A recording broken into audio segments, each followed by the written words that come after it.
szolgált, akkor nem volt gáz, nem? Nem volt para, de megnézhetem azt is igazából.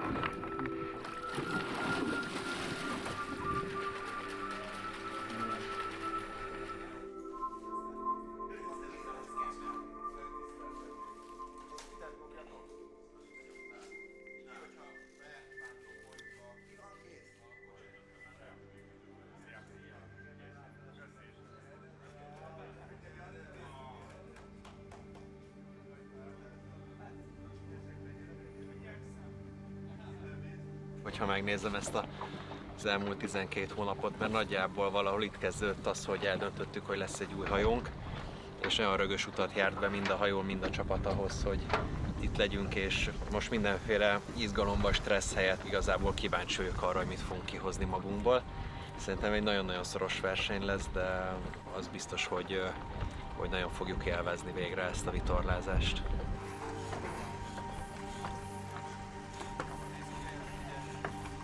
Természetesen bennünk van a feszültség, de végül is most már úgyse tudunk mit csinálni. A munkát elvégeztük, ami tőlünk telhető volt, sőt talán annál picit többet is. Nehéz volt az egész év, meg a felkészülés, nagyjából olyan most az időjárás is. Nem erre építettük a hajót, de bízunk benne, hogy amit már megmutatott az elmúlt hetekben, azt ma is produkálni fogja.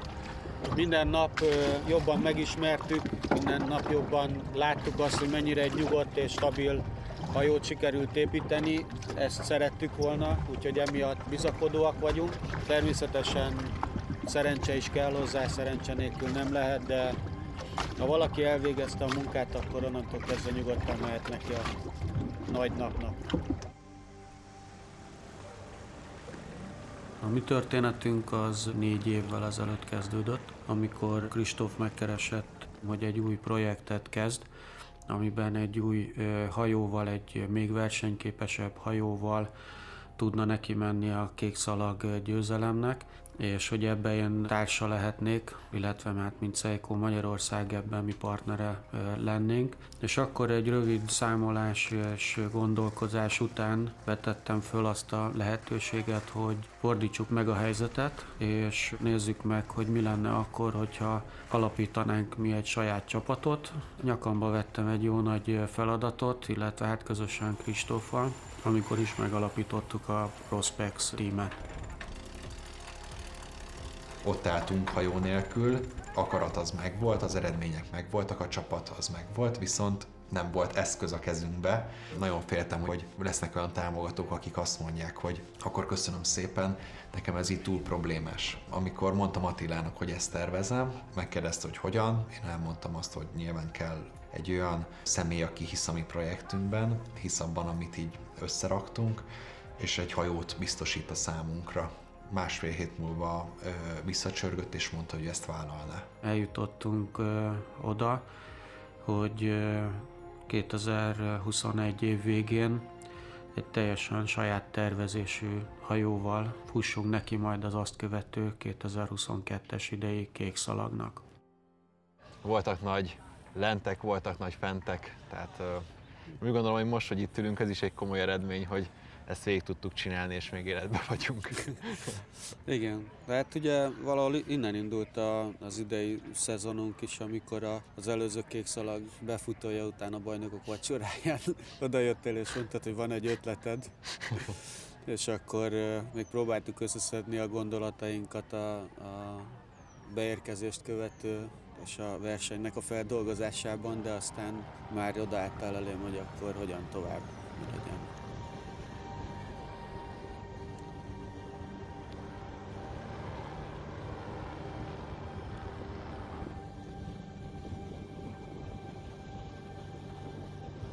Ez nem volt egy egyszerű beszélgetés. Hát valamilyen szinten szükségszerű volt azért beszélnünk arról, hogy hogyan tovább, mert ugye van egy működő csapatunk értékes emberekkel, az látszott, hogy méretosztályt kell ahhoz lépni, hogy nyerni tudj. Igazából téged is, engem is az motivál, hogy nyerjünk. Volt már 2. hely, volt már 3. hely.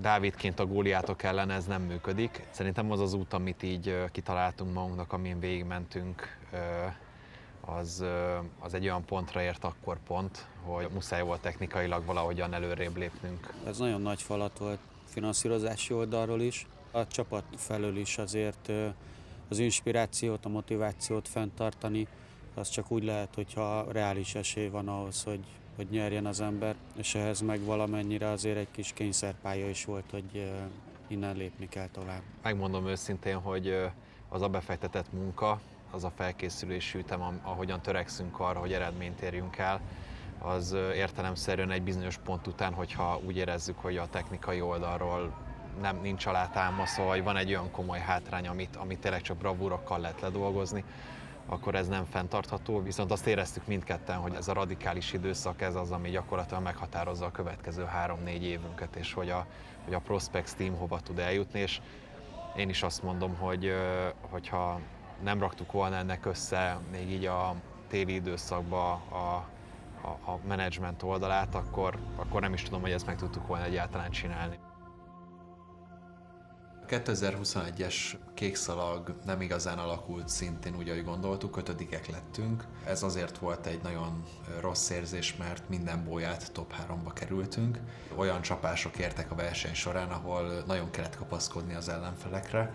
Utol is értük őket, ott voltunk, játszottunk, de a verseny végére, ugye az elmúlt 6 évben először úgy éreztem, hogy elfáradt a csapat, és a döntő pillanatban csatában a 3. helyért csináltunk egy olyan manőverhibát, ami miatt gyakorlatilag a versenynek a véghajrájába kiírtuk magunkat. Ahogy befutottunk a kékszalagon, akkor tudtam, hogy nekünk valami hasonlót kell csinálnunk, mint ami a kezünkben volt, tehát egy AC45-ös kell fejlesztenünk.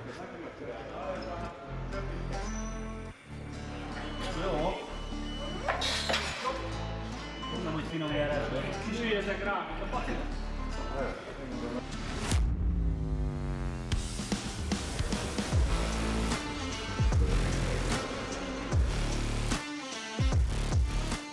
A kékszalag másnapján pénteken, a Seiko rendezvényén, a győztesek vacsoráján félrehívtam az Attilát, és mondtam neki, hogy 100%-ig biztos vagyok abban, hogy ez az irány. Nagyon-nagyon motiváltak vagyunk, mindenki nyerni szeretne, más nem érdekel minket, csak a győzelem. Ehhez kell egy jobb Verda, és abban maradtunk, hogyha egy koncepciótervet kap, ami körvonalazza, hogy milyen hajóról lenne szó, ennek nagyjából milyen büdzséje lenne, akkor beszéljünk róla. Rá 2 hétre nyaraltam, és hajnali 2-3-kor beszéltem Ausztráliával, Új-Zélanddal, hogy kinél hol van AC45-ös hajótest, hogy ezt egyáltalán el tudjuk kezdeni, aztán utána az Attilával, hogy mire jutottam hajnalba, lenyomtuk az entert a hajótestekre, onnantól kezdve tudtuk, hogy innen nincs visszaút. Hozzátok a flexet! Kicsit hosszúnak találom ezt a csövet. Kell a flexet? Flex, VD40. Azon gondolkozom, hogy mindent megold. Ugye? Azt kértem a Kristóftól, hogy állítsanak össze nekem egyrészt egy időtervet, belátható az, hogy ténylegesen a 22-es szezon kezdetre elkészül a hajó, illetve hát természetesen egy anyagi cashflow tervet is, hogy várhatóan melyik hónapokban és milyen összegeket kell erre finanszírozni. Minden ilyen esetben ugye van egy csapattulajdonos, ami jelen esetben a Seiko Magyarország, illetve hát ezen keresztül valahol én vagyok, hiszen a Seiko Magyarországnak az egyik tulajdonosa vagyok. Jó, ezt beadom. Zsombor, biztos, mert elesküszett. A mai világban és főleg a Covid időszakban különösen nehéz támogatókat szerezni. Azokkal az ígéretekkel, amiket kaptunk az ősz elején, úgy gondoltam, hogy ez biztosított lehet. Itt maximum nekem ezt elő kell finanszírozni, és aztán majd a néhány év alatt is, de ez a beruházás meg tud térülni. 6-an vagyunk, 2 tekernek, 2 vitorlát állítanak. Én ugye kötött vagyok helyben. Svert mellett kell valahogy backstage-elni, hogy akkor először backstage, utána Svert. Ennyit lassítani fog a manővereinken ez. Jó, egyébként meg, hogyha bebizonyosodik, hogy élősúlyba kell még egy ember, akkor feladat megoldva. Nem bukjuk, nem bukunk semmit. Figyelj. Elkezdődik a forduló, én a negatív száron fel tudok menni, úgyhogy tartom a légkocsit, mint ahogy a D-nél is csináltam. Gyakorlatilag ő itt ül a 2 sörlő között, tehát neki előre is kell mászni, az következésképpen bal oldalon az egyik, jobb oldalon a másik.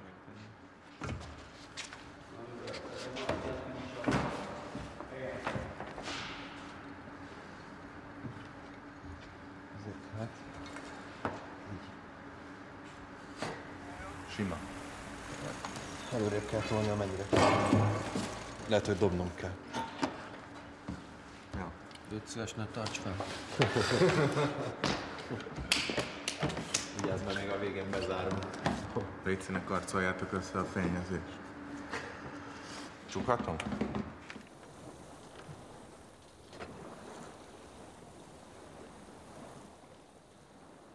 Ne tudd meg, milyen napon van, ennél rosszabb már szerintem nem is jöhet. Nem hiszed, de hogy visszaigazolt vevőrendelést, 8 számjegyű, és kicsúszott a kezünkből, mert mégse kapjuk meg.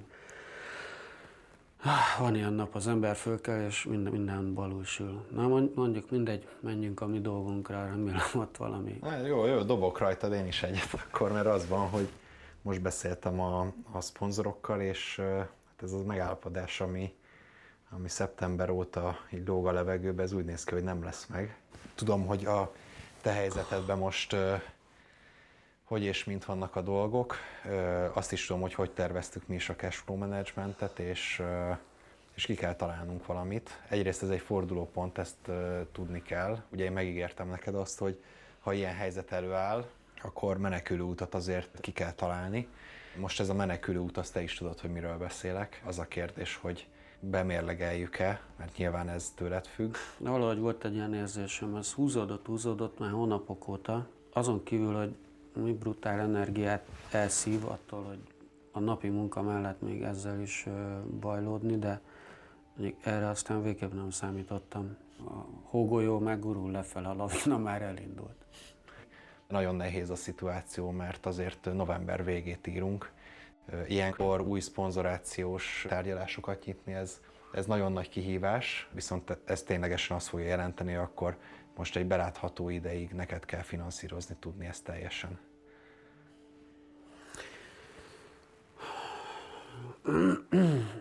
Soha jobbkor. Nincs is mind gondolkodni, vagy nem tudok mind gondolkodni, mert mindenki benne van ezerrel, mindenki belerakott már annyi munkát eddig is, hogy ezt kidobni nem lehet. Hogyha január végig nem látjuk azt, hogy merre az előre, akkor újra megbeszéljük a dolgokat. Én pedig hát kapcsolom a rakétákat akkor, hogy tudunk tovább menni. Még egy pár napig erről ne beszéljünk. Átgondolom a részleteket, mert meg kell tudnunk oldani ezt a problémát. Nem hiszem, hogy bármi problémát okozna ez nekik, mert tudják, hogy mindent megteszünk azért, hogy sikerüljön. És másik oldalról mondtam azt is, hogyha nagyon úgy van, akkor vérverítékkel, de kiküzdjük magunk is. Csak hát ugye más volt a terv. Igen. Remélhetőleg ki tudunk találni egy olyan alternatívát, amivel végig tudjuk nyomni saját erőből is, hogyha muszáj. És akkor pár nap múlva, amikor van úgyis a heti meetingünk, akkor elmondjuk nekik, hogy mi a helyzet, és hogy kitől mit várunk el esetleg, bár reméljük, hogy erre nem lesz szükség. Van még hasonló jó híred?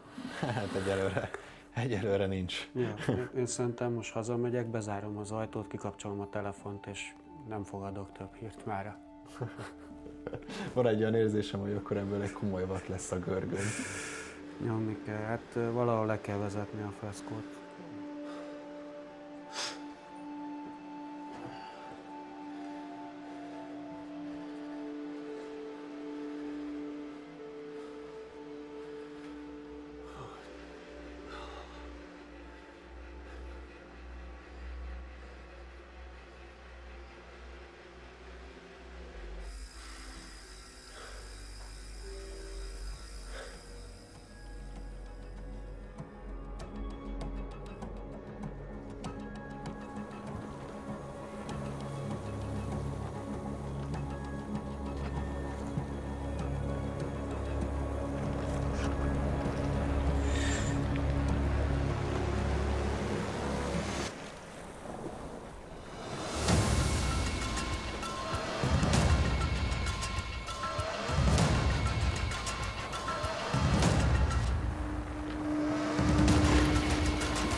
beszéltem a Marcékkal, az a helyzet, hogy még egyszer rákérdeztek arra, hogy áll az anyagrendelés. Most úgy néz ki, hogy 3 hét csúszás percepcionált, ami azt jelenti, hogy 3 héttel biztosan csúszunk magával az árbózgyártással.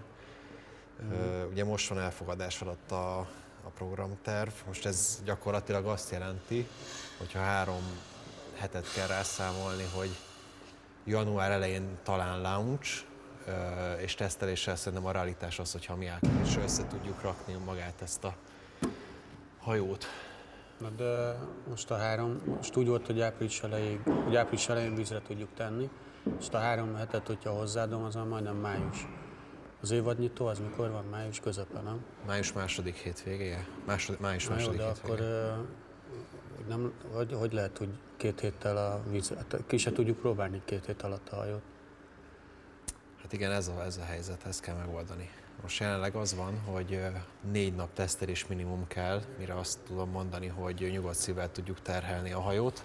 A legénység, hogy begyakorolja az alapmanővereket, szerintem az minimum szükségünk van 6 napra, amit nyilván a tesztelés alatt is tudunk csinálni, de... Hát ezt beszéltük, hogy minimum 1 hónap kell ahhoz, de inkább másfél, hogy el tudjunk menni az első versenyre.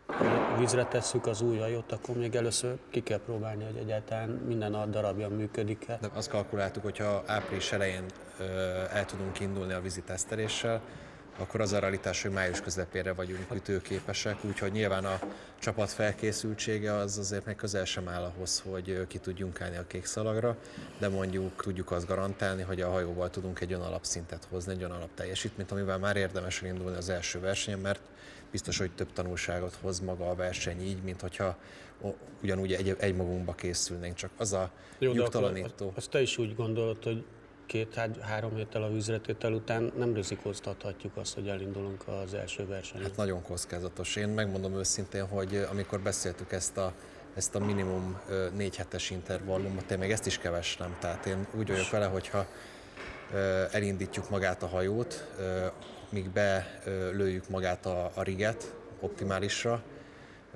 és azt tudjuk mondani csapatszinten, hogy oké, fel vagyunk készülve arra, hogy egyáltalán belemenjünk versenyszituációba. Lehet, hogy tudunk találni olyan idősávokat, amivel reszelünk egy picit ezen, és meg tudjuk gyorsítani a folyamatokat, mert tudom, hogy neked is fontos az, hogy ki tudjunk állni az évadnyitón. Az én oldalamról, meg úgy mondom, hogy a támogatók oldalá, vagy úgy mondom a parti részről, egyértelműen van 6 versenyünk egy évben, abból egyet eldobunk, az nagyon sok. Viszont az is biztos, hogy ezt nem lehet bekockáztatni, berizikóztatni, hogy úgy elindulunk, hogy nincs készen. Zikre kell egyeztessünk, hogy hol tudunk valamit húzni rajta. A csapatnak meg kell mondani, hogy gyerekek, ha tudunk 2 hetet húzni a következő 2 hónapon elmaradást, akkor esélyünk lehet azon, hogy elindulunk az évadnyitón, hogyha nem sikerül ezen faragni, akkor viszont kuka. Nem lesz könnyű mindenkinek, de valahogy ki kell venni egy hét szabit azért, hogy a lemaradást azt felpörgessük és csináljunk egy egyhetes edzőtábort hétköznap, és akkor tudunk 9 napot egyhuzamba vitorlázni. Nézd, amit akkor percepcionáltunk, az az, hogy legalább 8 vitorlázott effektív nap legyen garantálva arra a tesztelésen kívül, hogy össze tudjon szokni a csapat a hajóval. A tesztelést is hozzászámoltuk ez a 9 naphoz, ez nagyon-nagyon feszes. Próbálják meg az ikrek a hétvégén, vagy hétfőn újra számolni ezt az egészet, és a következő megbeszélésen kezdjünk ezzel, hogy van-e arra reális esély, hogy visszahozzuk.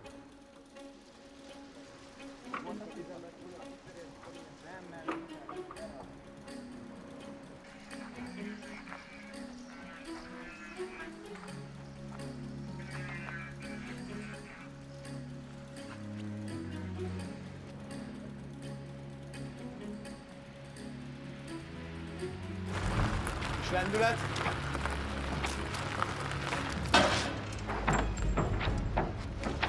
Mi volt az? Menj Domi arra fele a fenekével. Már? Hát a víz fele. Húzzuk meg egy kicsit lendület.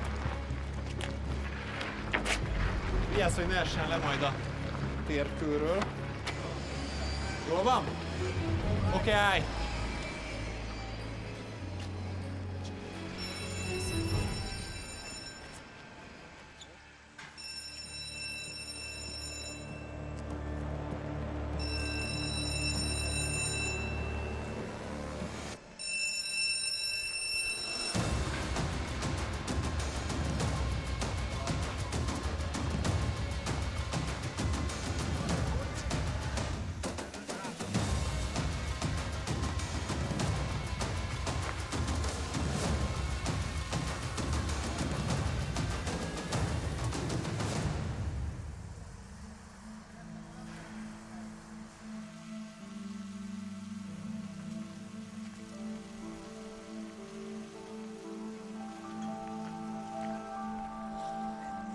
Ahhoz, hogy kék szalagot nyerjen valaki, 4 dolog kell: egy nagyon jó csapat, nagyon jó technikai háttér, egy nagyon jó stratégia, taktika és némi szerencse.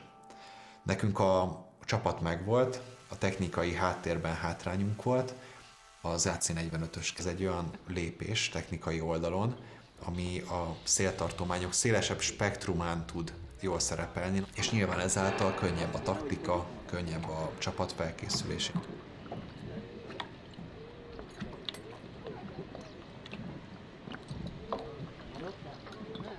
A doktyúnak az egyik lépését csináljuk, ami abból áll, hogy a vantnikat feszítjük előre. Ezek ugye azért felelnek, hogy az árbócot részben hátulra, részben pedig oldalra merevítsék, tartsák, illetve az árbócnak is lehet vele egy kis előfeszítést adni. Szép finoman lazítsa. Az első backstage kiengedése. Szép finoman. Nehogy itt átveszön a kinkort.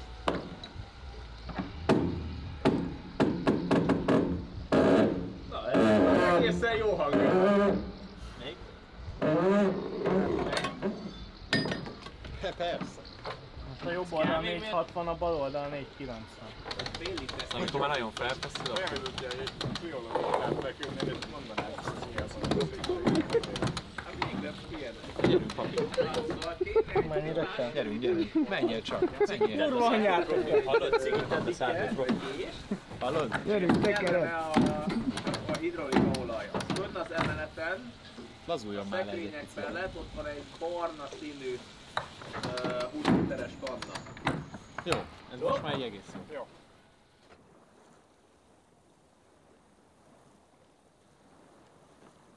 Na nézzük át az időtervet. Igazából jövő hét rácsúszik próbagyártás, meg ezek a csőgyártások.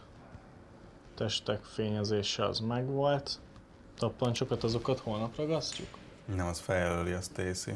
De És azt akkor nem a vettünk héten? ki szerintem gyantát. Ezt jövő héten meg lehet Jövő csinálni. héten megragasztjuk. Ügyesen skaccerok, ahogy gyakoroltuk. Másik oldal, jó?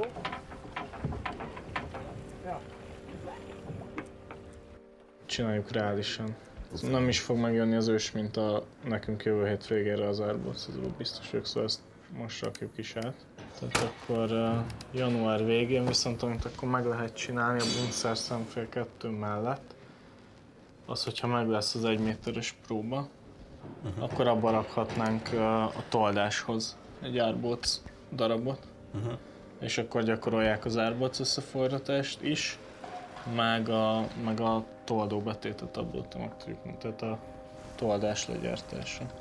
Akkor elméletileg február közepén tud indulni az árbóc gyártás. Boomot február második hetén összeforgassuk? Ennek február harmadik hetét láttuk reálisan. Igen, de még előtte hétre a bumlaminálás kezdés elérjük be, hogy a rétegek szabása. Mehet a kód? Igen, kódnyitás.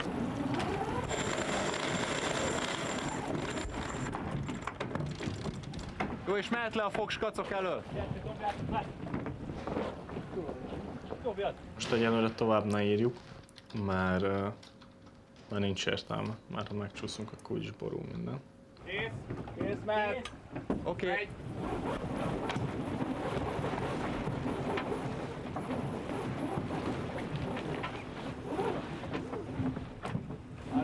Szorul valami. Ez nem annyira jó. Felakadt a vitorlára a sor, a lúcsot. Várjál? Ennyi. Jó, de... Ezt nyissuk ki, és tekerjük el újra létre. Igen. Jó, állj! Szóval elvileg az árbócnak, boomnak, meg szájnak március 20-ra kell elkészülni. Felületkezelésre van 2 hét, és akkor szerelvényezésre 3 hét, és akkor május 1-es finissel. Szóval minél hamarabb vízre kerül, annál többet tudunk edzeni és összeszokni a hajóval így csapatszinten. Úgy mondanám, hogy ez Hát. még jól hozható dolog, mármint hogy onnantól a versenyszezon. Innentől minden nap csúszás az már tényleg a gáz kategória, szerintem. De én nem vitorlázom. Én csak szeretném május 1-ét boldogan tölteni.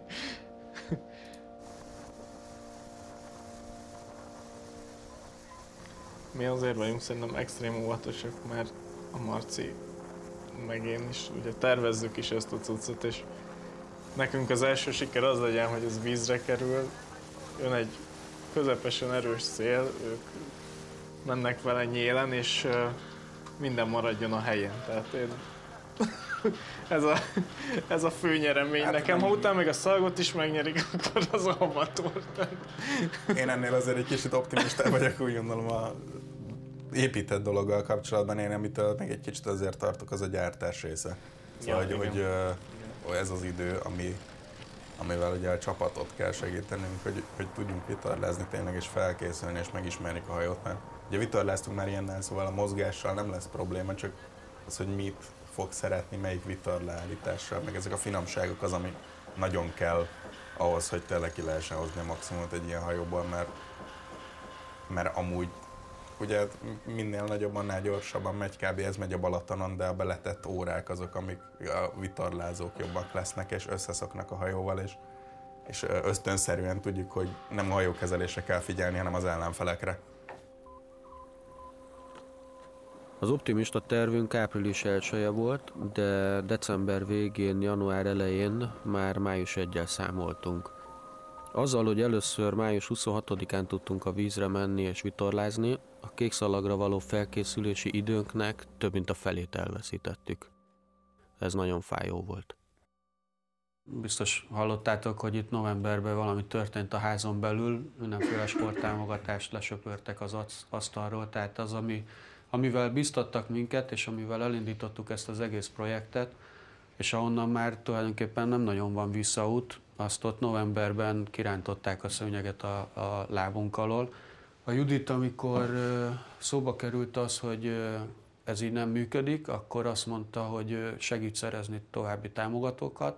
Kristóf nyitotta a deltás vonalat, ezt láttátok már az előbb a képen is. Megbeszéltük, hogy egy új papírt kezdünk, és próbálunk egy új életet kezdeni, és nagyjából azt lehet mondani, hogy szeptember 1 óta április 1-ig meg van tervezve minden nap. Minden nap nagyon megfeszítve van, hogy tartható legyen. Most per pillanat 2-3 hét csúszásnál járunk. Most ott tartunk, hogy a hajó kész lehet, még a mostani terv szerint az évadnyitó előtt, viszont a behajózás, meg a tesztelés, meg bármi, hogy elindulhassunk a versenyen, az egyelőre nem tűnik realitásnak. Most az az inspiráció a fiúknak, hogyha 2 hetet vissza tudunk hozni, akkor van esély arra, hogy egyáltalán az évadnyitón elinduljunk.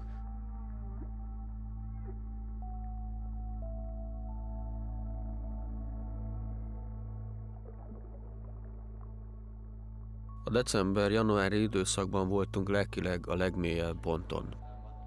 A hajó vízretétele még beláthatatlan távolságban volt, a kiadások csak egyre nőttek, miközben támogató hiányában teljesen magunkra maradtunk. A Delta megjelenése ekkor sokkal több volt, mint egy támogatói partnerség. A 9 hónapos fejlesztési időszak egy fordulópontjának éltük meg. Kint az ausztrál csapat, akivel együttműködünk, ők számítógépen leszimulálják, hogy mit fog tudni ez a hajó majd a vízen produkálni. És ez azért fontos, mert ennek a költségét egyszer tudjuk ugye kifizetni, viszont így előre meg tudják mondani, hogy ha mondjuk 20 centivel rövidebb vagy hosszabb legyen a jobb teljesítményért. Nagy rekordokat nem szabad Kristóf felállítani, mert akkor elmegy a többieknek kedve.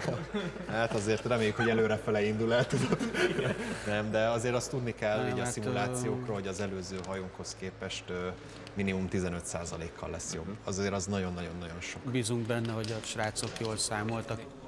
Alapvetően a testet örököltük, tehát azt ugye készen vettük, a rudazatot, a bummot, az árbócot, az orsudárt, ezeket mind mi fejlesztettük, a vitorlát azt mind mi fejlesztettük. A szűk keresztmetszet az a régi és az új elemek együtt hatásában van. Tehát azt tudjuk, hogy az új elemek azok mit tudnak, mert azokat mi rajzoltuk, a mi mérnökeink, a vitorla beszállítónk A-tól Z-ig nagyon sokszor leszimulálta azt, hogy mit kell kibírnia. Hát, hogyha az árbócunkat virtuálisan nem törtük el szerintem 400-szor, akkor egyszer se, mire kialakult az, hogy milyen árbócot fogunk csinálni. Viszont azok az elemek, mondjuk a 2 testet, amit összeköt, karbon, nagy cső, hogy annak milyen rétegvastagsága van, az hogy van, azokat feltételezni tudtuk, meghatározott módszerekkel mérni, megerősíteni, de igazából ugye most itt egy felépítmény találkozik majd egy örökölt valamivel, és én ebben látom a legnagyobb kockázatot.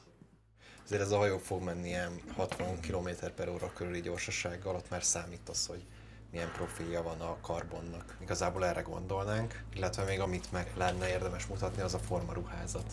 Ez lett volna az eredeti terv, ezek ugye most lekerülnek, a Seiko Prospex marad, és akkor itt is értelemszerűen a két névadó fog csak kikerülni, a Prospex plusz a Delta. Tök jó. Ja.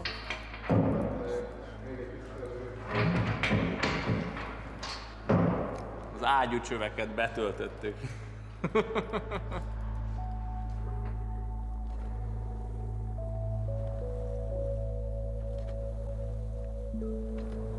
Ugye azt látod, hogy összeraktam az Excel-t, hogy kellene felkészülnünk. Hát megszenvedtem elég rendesen. Egy hétig majdnem azon matekoztam, hogy most esett le, hogy nem egy, hanem 2 pajor is államvizsgázik egyszerre egy időben a jogon. Viszont különböző időpontokban vannak a vizsgák, és nem igazán tudtam összerakni a májusi felkészülésünkkel úgy, hogy jó legyen. A Horváth Miki írt nekem, hogy nem fogja tudni vállalni a programot. Akkor egész szezonban? Igen, tehát Fordekről egy ember mínusz, és a Fordeken a másik emberünk, akire ugye lehetett volna alapozni egy új embernek az integrálását, ő pedig államvizsgai időszakban lesz. A tanulás az mindennél előrébb, mert sportos módból sajnos tudom, hogy egy sérülés keresztül húzza az ember életét, de hát egyikünk sem ebből akar élni. Persze, világos. Hát figyelj, az egész csapatnak ehhez valahol igazodnia kell, és ezt most, ha lehet rosszkor, akkor ez biztos a legrosszabbkor jön, hogy egy tök új 0 km-es hajó behozásakor, de hát ezt meg kell értenie mindenkinek. Az, hogy kit hogy márciusban, hogy találunk, hát az megint egy challenge. De most akkor nem is egy ember kell. Nem, ugye úgy van, hogy vitatkozunk most a Marcival, hogy elbírja a hajó a 7 embert. Én ugye nagyon szeretném, hogyha heten vitorláznánk. Marcékkal azt számolgattuk, hogy azok a keretek, amiket rakunk a hajóra, azok nem biztos, hogy ki fogják bírni azt, hogy ennyien kiülünk. Lehet, hogy túlterheljük gyenge szélre a hajót, de nekem azért az eddigi tapasztalatok alapján szinte én teljesen biztos vagyok a 7-be.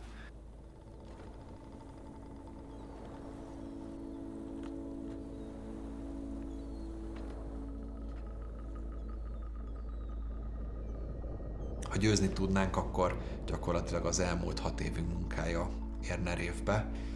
Én nem egyszer szeretnék nyerni, de egyszer legalább. Ez a hajó, ez egy lehetőség arra, egy remény arra, hogy az, amit az elmúlt 6 évben beleraktunk ebbe az ágába a vitorlázásnak, visszacsatolódjon a szponzoroknak, a csapatnak, nekem, mint kormányosnak.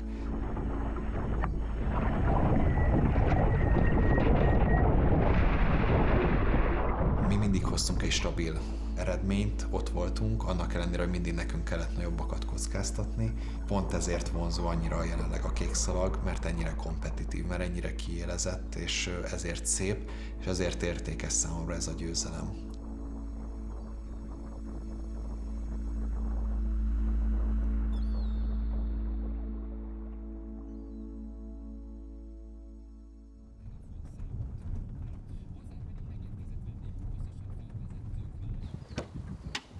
Vannak napok, amikor úgy érzem, hogy hátra kell lépni, újra kell rendezni a gondolataimat, és feltöltődésre van szükségem. Ha idő hiányában ezt nem tudom a Balaton partján megtenni, akkor egy közeli erdőben keresem a természet nyugalmát. Az év elején erre nagy szükségem volt. Igazán nem hiányzott ekkor, hogy a meglévő problémák mellé még személyi kérdésekkel is kelljen foglalkozni, arra meg aztán végképp nem számítottam, hogy ebben az évben ez a kérdés még egyszer vissza fog térni.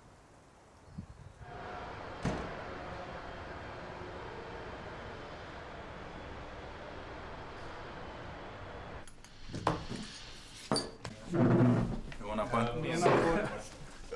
Naptól? Hello. Szia. Eljöttem ellenőrizni, hogy Mi van, de se a munkahelyen, se a konyhában. Nem loptunk. Kávé se volt kijöntve. Én leülök akkor. Hát ti van még? Ti meg kávéztatok? Én csak beittem a Marcéból, úgyhogy akkor most iszom. Csak a szokásos. Mikor voltatok először?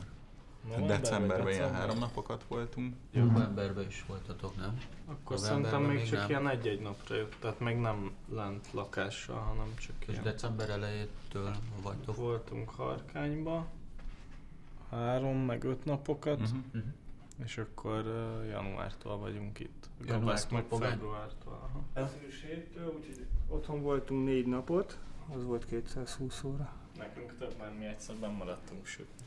Egyszer elengedtük a Gabaszt. Ez jó volt, mert Előre küldtétek vacsorát csinálni. És ez volt csinált. Hát lecsónak nevezi, de inkább ilyen kolbászfőzeléknek nevezem, csípős kolbászfőzeléknek. Mi megkaptuk a házi nénitől a pálinkát, és ott a Józsi bácsi alatt elbeszélgettük az időt. Ez nem volt mit. Bácsi receptje alapján, vagy az a saját? Hát amit éppen találtunk. már olyan Fradi leves volt minden bele. lényegében. Most fogjuk szétszedni az majd a doméba. És hogy lesz összefogatva? Csak nem ragasztóval, nem csavarokkal? Csavarokkal majd, aha. Meg ott megy át a száling is. Az ott a szálinget vezető, és akkor az is. De az meg ki van fúrva? Nincs az azután. Hát most szétszedjük. És újra össze. Igen, és akkor szerelvényezni úgy fogjuk, hogy össze van tolva. És akkor miért kell most szétszedni, utána újra összerakjátok? Hát, hogy megnézzük, hogy szét lehet szedni. Oké. Ti ültök bele a targoncába, vagy önnek? Nem, az macskával húzza a Marci, én itt nézem, hogy mi a helyzet. Gabasz meg ott nézi, hogy minden rendben legyen. Én tudok segíteni? Nézni? Hát nézni, igen. Topperet bírja? Beraktam a fát. Húzod?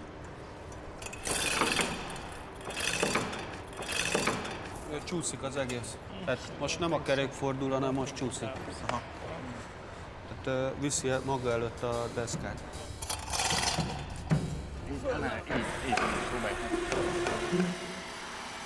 Jaj, Fűzi utca?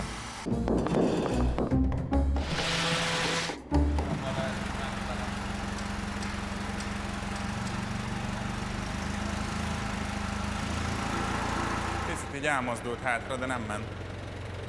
Bírja a csörlő? Tessék? Ez bírni fogja? Hát 2 tonna. De azért hátra megyek. Figyelj, nincs egy... Én egy agresszióban mennék. Igen? Szóval, hogyha tönkre vagy, az most már az ő hibája. Mi, ezek itt elszakadhat bármi? Mint bármi elszakadhat. Hát mindenki álljon 2 lépést hátrébb. Szerintem itt az árbóc a legerősebb a rendszerben.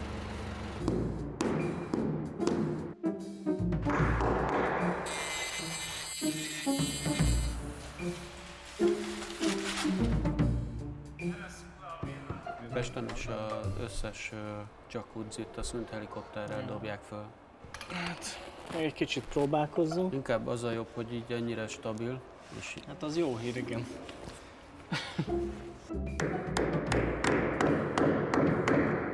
Jaj. azt mondta Kajzi, hogy a Őcsönyben van helikopter. Akkor én ott fogok lógni az alján, és végig sikítani fogok. De én olyan hisztérikus hangon. Akkor te azt mondod, hogy ha a magas dolgokat kerüljük, akkor elmétek, az még működhet is. Még az jó lehet, mert ott simán rá volt téve a platóra a árbóc eleje is, tehát feküdt rajta. Rá tudnánk tolni egy picit szögbe, hogy kicsit fölé lóg a vezetőfülkének, és akkor az a plusz 3 méter, az lehet, hogy ott megvan. Jó ötlet, meg amúgy még azt meg lehet csinálni, hogy a fenék részénél ott a nyerges vontatónak alá tolcoljuk, és akkor nem fog olyan éles szögbe felfele menni az ég fele, hanem párhuzamos marad a kocsival. Mi itt akkor küzdünk, aztán meglátjuk, hogy mi lesz. Jó van, skacok, kitartás, nagyon kemények vagytok. Halló? Én a földön szállítást töröltetném egyébként.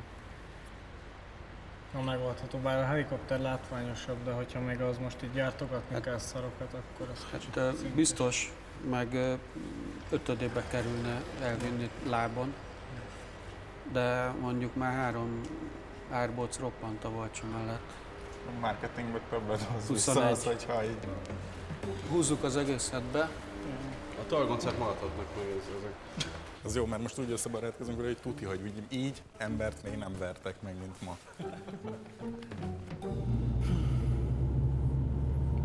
Nem durva, hogy világosba mentünk újra haza. Igen, örülök, hogy ilyen hamar szétjött az árbóc. Én is. Én innen szeretném nézni, hogy felszállnak a helikopterrel az összerakott hajóval. Úristen, az nagyon... Tehát az meg megkoronázná ezt az egészet. Egy ilyen kis gondolatfoszlány egy elindult, és akkor egy óra múlva visszajött, hogy van 2 kontaktom. Igen. Úristen, nagyon jó. Valamennyire szeretné, hogy az egész így menjen végbe.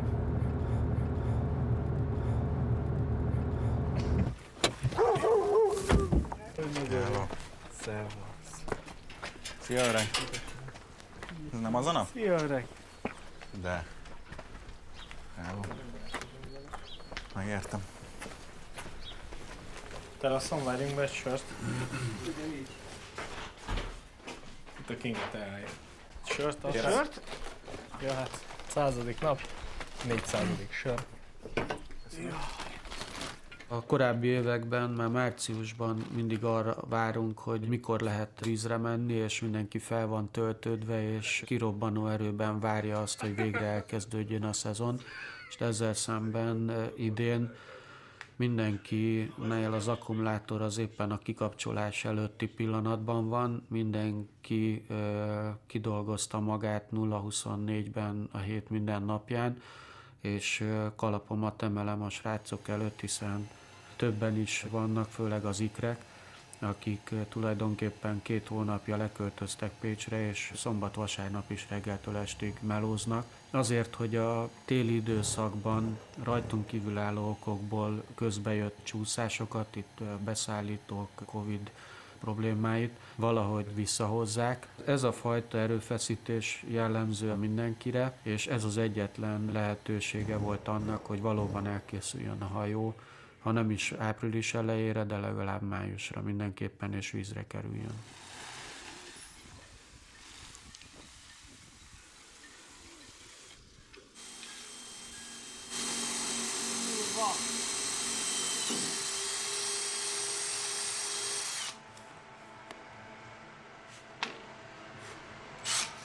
Most, hogy már lassan beállítjuk az árbocot a hajóba, és látjuk azt, hogy mi az, amit létrehoztunk, mi az, amit megálmodtunk, és ahogyan koncepcionálisan, filozófiában próbáltuk összerakni úgy, hogy csak egy dobásunk van. Nekünk ezt az egy dobást most úgy kell kihasználni, hogy nem hibázhatunk.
Egy gél, egy süti. Felváltva. Jó? Narancsos. Legjobb. Ez pedig, ez is narancsos. Ma narancsnap van. Bocsi. Meg tudod keresni a széltájokat, Bence. És a mentőmelénybe egyet, kettőt be kéne rakni valahogy.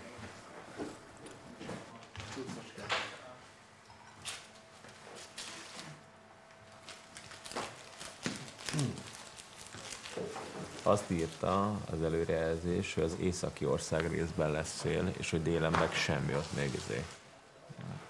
Lehet, hogy lesz 7 csomó. Ne arulj. Délig.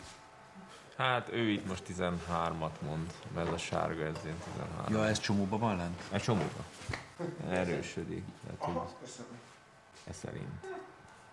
Egy valamire kell kitalálnunk majd megoldást. Igen. Este még azon gondolkoztam, hogy Code Zero genokkercsere az nem para, viszont Code Zero fogcsere az para Kreitzba. Nagyon szűk fent a vitorla, nehéz eltekerni. Nem tudom, hogy arra mi a racionális megoldás, hogy le tudjuk szedni értelmezhetően. Arra még nem jöttem rá. Hát ez szerintem ott ad-hoc, ahogy sikerül. És most a műszert fogod majd nyomkodni, és akkor lehet, hogy lesz. Ja, van még remény? Azt mondta közben. A remény az mindig van, Krisztus. Ha jó helyzetben vagytok, mert vagy csak egy jót kéne vitorlázni, de ne gyilkoljátok meg a gépet. Nem, nyilván komoly határai vannak a hajónak. Az se baj, ha azt hiszik, hogy nem úgy van, ahogy gondoljuk. Nyilván fogunk menni a legjobb tudásunk szerint, de... Most full nincs rajtatok semmi teher, mert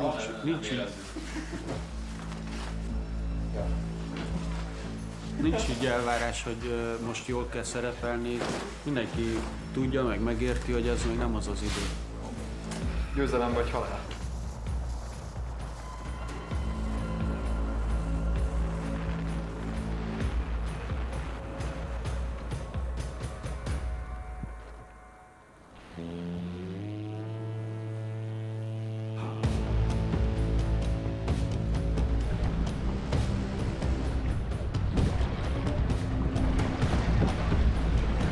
Jó, itt gyorsulunk.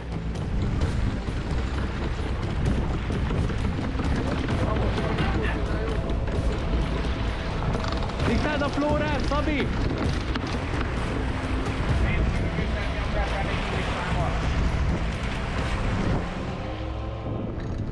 Marci, lehet neked kell majd egy picit nyitni. Oké. Szabi megzár. Ez az. Ez az. Ez az.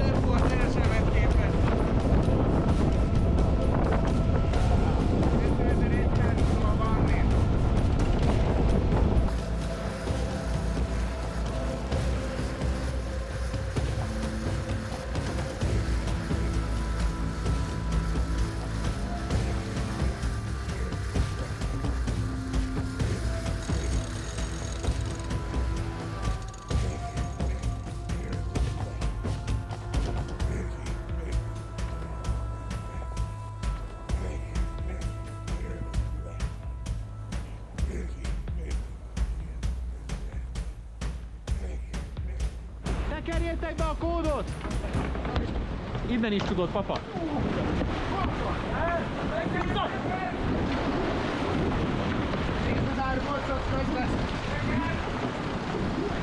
Kicsikalódok, papa.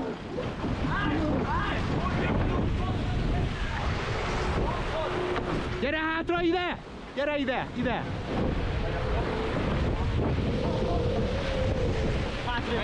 Jó, zár! Segíts a Marcinak, összeesik! Összeesik, gyerekek!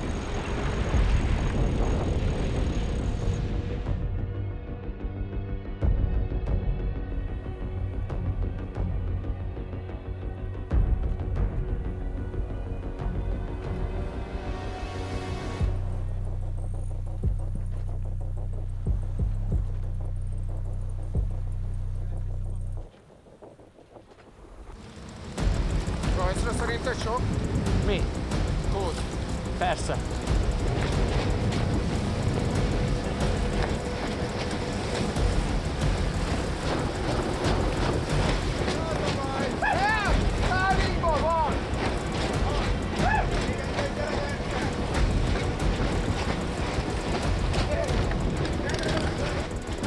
Tekerd el a kódot!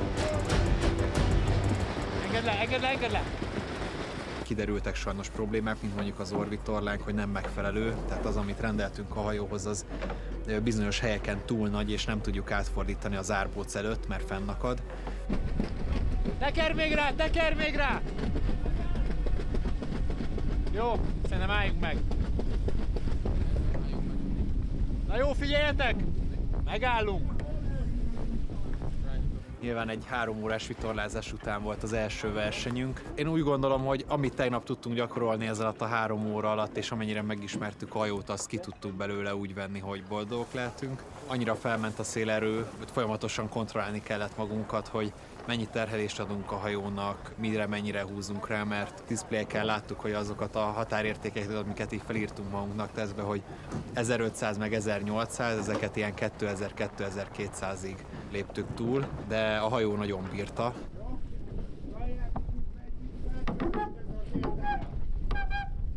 Nem állunk még erre készen, ennyi. Tudomásul kell venni. A végén sajnos, mivel hogy még nem tudjuk használni az éles fokkunkat, volt egy vitorlacsere haváriánk, amiből aztán utána nagyon sok keveredés történt, és ezért voltunk kénytelenek igazából abba hagyni a versenyzést. Nem is amiatt, hogy a hajónak valamilyen strukturális baja lett volna, amitől megijedünk, szóval nagyon boldogok vagyunk. Egy nagy kő esett le a szívemről, hogy működik a hajó. Úgy tudtuk volna megcsinálni, csak nyilván utólag okos az ember, hogyha Genakernél egyből fogkoztunk volna, és akkor piánóval fel, és akkor úgy le. Igen. Arra pont elég volt, hogy aggódjon az Tolatok! Tolatok, tolatok! Minden oké, minden oké. Kiálltunk!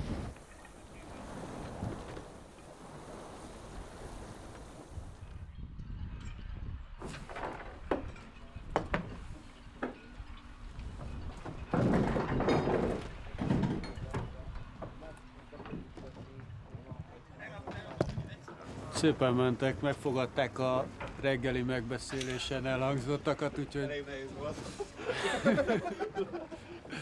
Nem sokkal, egy 20%-kal túltolták, mint amiben megegyeztünk, de belefért. Legyünk elégedettek ezzel, az a biztató, hogy csak pozitív élmény van a hajóval kapcsolatban. Ha majd megismerjük, és a srácok még jobban bíznak benne, ami csak edzéssel lehet, akkor még nagyon sok tartalék van ebben.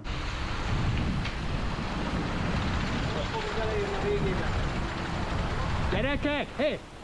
Mielőtt ezt itt végig kozmetikázzuk, kód fel, aztán majd utána megcsináljuk. Hát, gyerünk! Prioritási sorrend. Ugye nekem, mint aki kvázi a csapatmozgást próbálja összerakni a hajón, nekem most nagyon-nagyon sok input jött, amin érdemes beszélni, gondolkozni. Nekem most már szerintem egy 3 hete nagyon feszes az arcfőre. Most már egy kicsit mosolygok is, mert tényleg úgy néz ki, hogy azért haladunk. Igen, nem ezt a versenyt kell megnyerni, ezt kellett mondogatni ma magunknak, hanem majd a kék szalagot, az pedig még odébb van. Addig szépen felépítjük a hajót, de előrébb vagyunk vele, mint ahogy gondoltam. Az RSM-nek az a lendülete, amivel halad, az elég ahhoz, sőt most már biztosan mondom, hogy elég is ahhoz, hogy elhaladjon alattunk, és ő kerüljön előre. Az a kérdés, hogy itt a befutó előtt, de nem, kérem szépen, most fejfej mellé került a két hajó, egymás mellett haladnak, nagyjából a sebesség is hasonló, az RSM közben fölállt egy lábra. Az az érzésem, hogy ehhez másodpercekre van szüksége a Prospex Delta Teamnek is. Nagyon izgalmas befutó előtt vagyunk, Prospex új sebessége egy kicsit jobbnak tűnik. Kérem szépen, az, amit mi láttunk itt a vízen, amit mi élvezhettünk itt a vízen, azt hiszem, hogy a vitorlás versenyzék topja. Érkezik a Prospex hajója, itt a sárga bója, itt a Kálli Team motorosa mögött. És ebben a pillanatban elsőként a Prospex Delta Sailing Team AC45-ös katamaránja Kaiser Kristóffal a kormánynál átlépte a célvonalat, ezt az 54. Mihalkovics kupa második napi túraversenyét, tehát a Prospex Sailing Team nyerte. Stop! Nézzek a fejét, milyen vörös fej. Itt a Stacy kesztyű. Készül a szüles.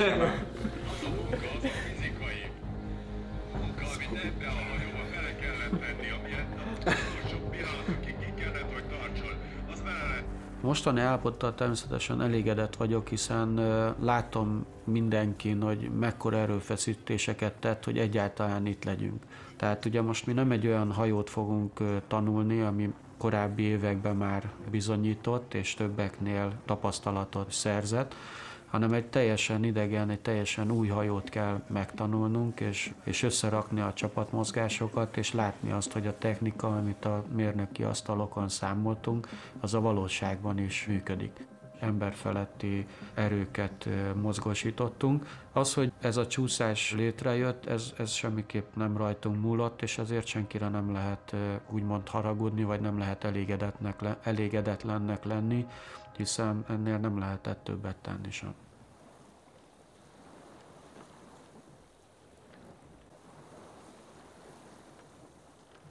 Az elmúlt hetekben egy picit nem tudtam itt lenni minden hétvégén, de ti is úgy látjátok ezt a kérdést a Szabi állapotával kapcsolatban? Igen, ez elég nehéz, amit láttunk, meg tapasztaltuk, hogy az a konszenzusos vélemény, hogy túlvállalta magát, úgy érezzük. A szakmai, magánéletbeli dolgai nem teszik azt lehetővé számára, hogy teljes 100%-os odaadással tudja azt a, nevezzük úgy, teljesítményt nyújtani, amit mondjuk tudott tavaly vagy tavaly előtt, és ez most sajnos egy ilyen nem jó irányba kezd el mutatni a jövőben. Ilyen mértékű kockázatot jelenteni a csapat? Az alapvető probléma, hogy mindenki fáradt. Tehát mindenki most nyilván egy fél éves, nagyon-nagyon komoly sprinten van túl. A Szabi volt az ugye, aki ennek egy részéből kimaradt azért, mert államvizsgázott, ami szintén egy nagy megterhelés. Azt látjuk egész egyszerűen, hogy türelemben, energiában elfogy hamarabb, mint mi. Felhívtam őt, és kérdeztem tőle, hogy ha átszervezzük a következő egy hónapot úgy közösen kigondolva, koncepcionálisan, hogy ő tudjon érdemben pihenni a kékszalagig, viszont nyilván végigviszi velünk az edzésmunkát, meg a felkészülést, hogy akkor ő ki tud-e jönni ebből a lelki állapotból, össze tudja szedni magát úgy, hogy ne fáradtan jöjjön a kékszalagra. Erre neki az volt a határozott véleménye, hogy nem. És nyilván ez az a pont, amikor azt mondom, hogy persze meg kell próbálni, ugyanakkor meg ez egy folyamatosan magunkkal hordott kockázat, hogy mondjuk egy 18 órás versenyen mikor van az a pont, amikor mondjuk egy ember elfogy, és ami nagyon veszélyes, hogyha ő elfogy, akkor a tesója is elfogy, és így hatványozottabb ez a probléma jelenleg, mint ami valójában lenne. Ez nagyon nagy kockázat, hogy ebben menjünk ki a vízre, hogy vagy végigbírjuk, vagy nem. Tehát ez valamit, ezt kezelni kell. Alapvetően te is tudod, hogy a Szabi egy olyan tagja a csapatnak, aki tényleg egy alapember. Gyakorlatilag az, hogy mi csapaton belül beszéljünk arról, hogy esetleg ne vele menjünk a kékszalagra, ez már nagyon sokáig egy olyan tabu téma volt, amit szándékosan nem hoztunk fel, pedig mindannyian ugyanezt gondoltuk róla. Tehát, hogy alapvetően mi még témaszerűen is inkább elhesegettük ezt a dolgot, viszont most van egy olyan pillanat, amikor még ő is egyértelműen megmondta azt, hogy ebből változás nem várható, viszont ez nem jelenti azt, hogy egyébként a jövőben nem számítunk rá, mert szerintem mindenki számítana rá a továbbiakban is. Lehet szerintem is úgy kezelni, illetve érdemes is lenne úgy, hogy ez most egy helyzet, amit meg lehet oldani gyakorlatilag tűzoltó módszerrel, és utána a jövő az még egy nyitott történet. Hogyha ő ezt így elfogadta, akkor viszont nincs is kérdés, mert akkor viszont nem is lehet más utat járni. Sokkal égetőbb az, hogy akkor hogyan töltjük be ezt a két pozíciót. Fókuszáljunk arra, hogy tudunk 3 hét múlva vízre menni.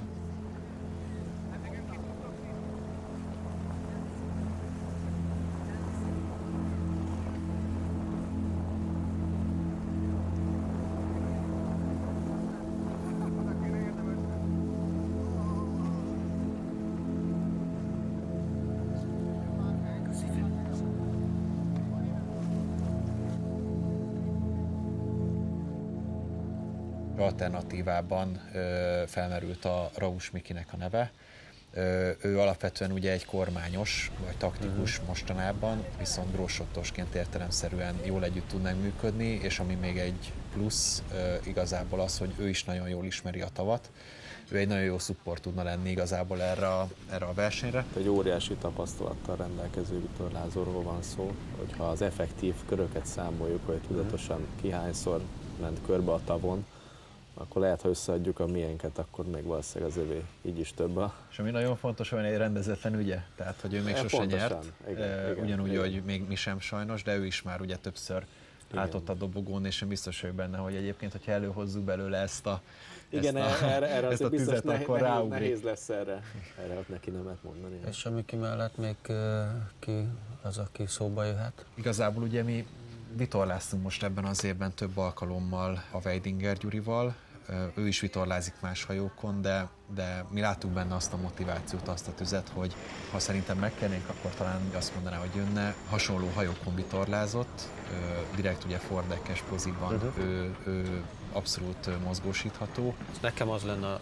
fontos, hogy aki oda kerül, az inspirált legyen. Most a jelen helyzetünkben, ha esünk-kelünk is, az sokkal fontosabb, hogy aki ott van, azon mindenki más azt lássa, hogy ő tenni akar érte, mert komplikáció biztosan lesz, holdpontok biztosan lesznek, és akkor nagyon fontos lesz az, hogy összetartás, csapategység legyen. Bárhogyan is fog alakulni ez a kékszalag, az szinte borítékolható, hogy nekünk folyamatosan lesznek problémáink. Hogy hiába van gyors hajód, de olyan taktikai helyzetekbe, szituációba kerülhetsz bele, ahol tényleg fog összeszorítva, nem tudsz csinálni semmit, csak tenni a dolgot. Ebbe kell az, hogy koherensek legyünk, mert akkor végünk. Akkor padlógáz. Jó napot! El szeretnénk kérni ezt a hajót. Bocsánat, ne haragudj! A hajóval szeretnénk egy picit menni. Csak nem messzire oda beállnánk, de jöhetsz. Csak hogy tudjál róla, még itt mosakodsz, jó? Pislogj egyet, hogyha jó. Így is jó.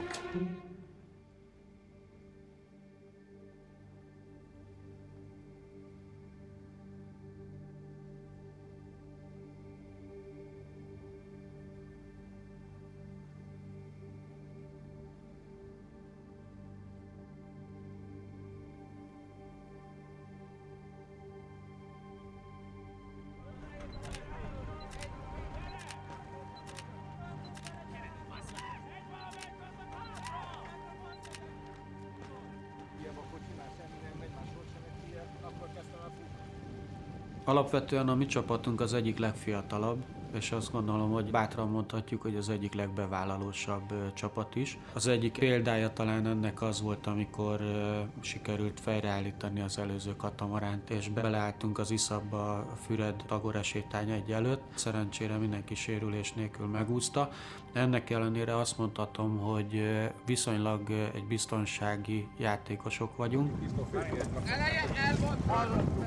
Jó. Kormánylapátra egy valaki figyel. Kormánylapátra figyelünk, ne rugaszta ki a motoron. Hogy van eltörve?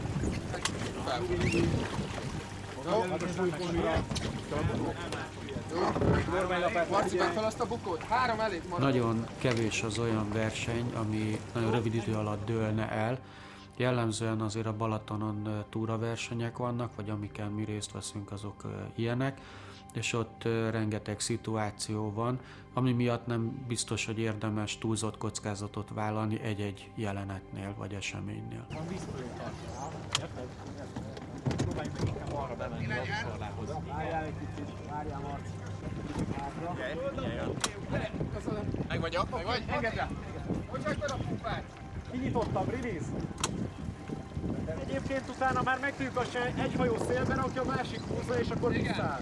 A mi csapatunk bevállalós csapat, de a Kristóf józansága visszatartja attól, hogy olyan helyzetekbe kerüljünk, amiből balesetek, vagy pedig súlyos anyagi és egészségi károsodások is történhetnének. Meg közelebb légy szépen, lássuk valamit.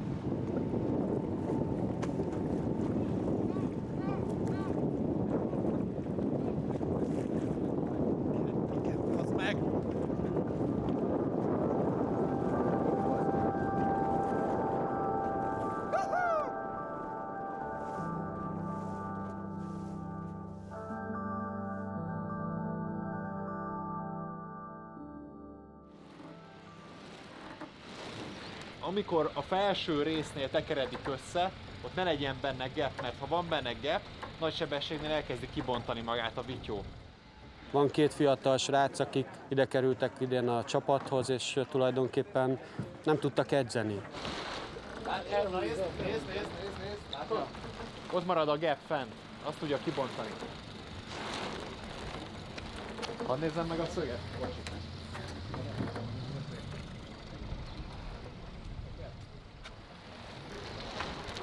Amúgy én tudnám, hogy kell. Nekem menne. Menne? Ez matek. Igen? Háromszög egyenlőtlenség. Amikor vízre került a hajó, már indult az első verseny, utána jött a következő és az azt következő, tehát leültünk velük átbeszélni, hogy mik a teendők, de mondtuk, hogy nagyon nehéz bármi jó tanácsot mondani, mert edzés nélkül nem lehet tanulni. Tehát a verseny az egy teljesen más világ. Most kell lefele húzni, álljunk meg! Most kell lefele. Ahol nem lehetett, még ott is valamit úgy dobott a sors, hogy meg kelljen küzdeni érte.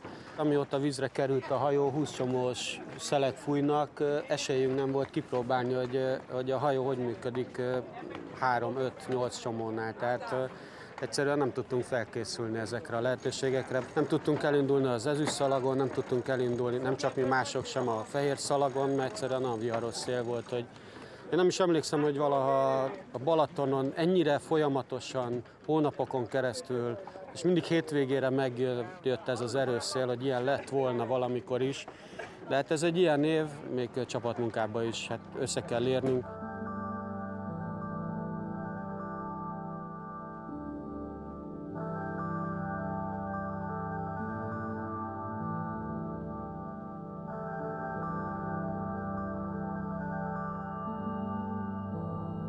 Jó lenne valahol a többiekhez képest lejjebb rajtolni, és akkor tudjuk menni a saját tempót. Viszont, hogyha meg közel megyünk túlságosan a parthoz, akkor meg szórakozunk a hínárral, és most nem fog menni ez az egyik sveltre, másik sveltvel. Mert azzal nagyon nagyot nyernénk, hogy oké, kicsit belassulunk hátszélbe, viszont utána egyáltalán nem kell ezzel szorakozni. Azt mindenképp hátszélbe kéne. Na meglátjuk, ami szituációfüggő. Meg tudjuk csinálni simán. Hogy három emberesben, hogy... Igen, adjunk időt magunknak, tehát azért inkább hamarabb kezdjük el azért, hogy rottól faszára fejezzük. Mennyi? Másfél perc.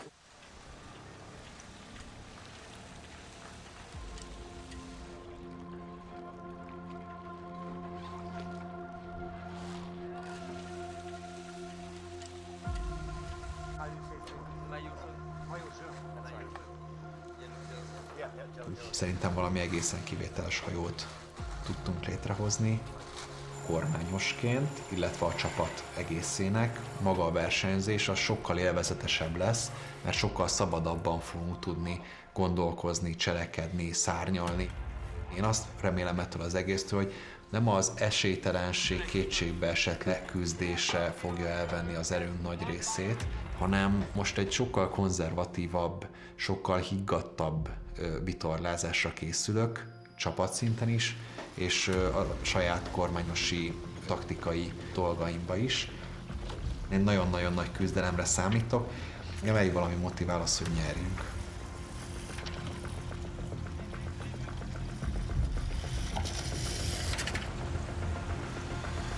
Kurva jó lesz, gyerekek. Ez is eljött, mi? Most fog megnyugodni a lelkem, Miki.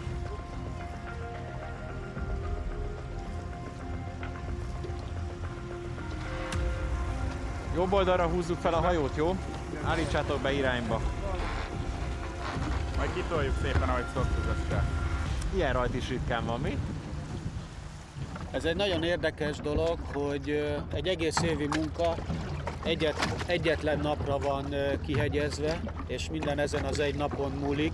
Ahogy a mai szélviszonyok mutatják, ez egy nagyon gyors verseny lehet, ha ez végig így kitart. Ismerem a fiúkat, tudom, hogy mennyi mindent tettek érte, és hogy mi a tudás mögöttük. Éppen ezért van ez a csapat is így összerakva, és hogy ennek a tudásnak és munkának kamatoznia kell előbb-utóbb, hanem idén, akkor a következő években.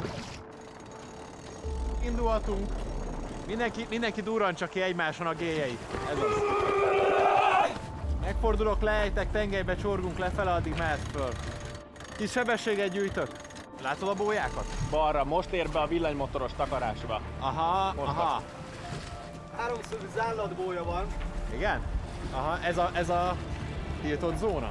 Ez lesz a tiltott? Az 200 méter, és a fűnyelben 900 föl.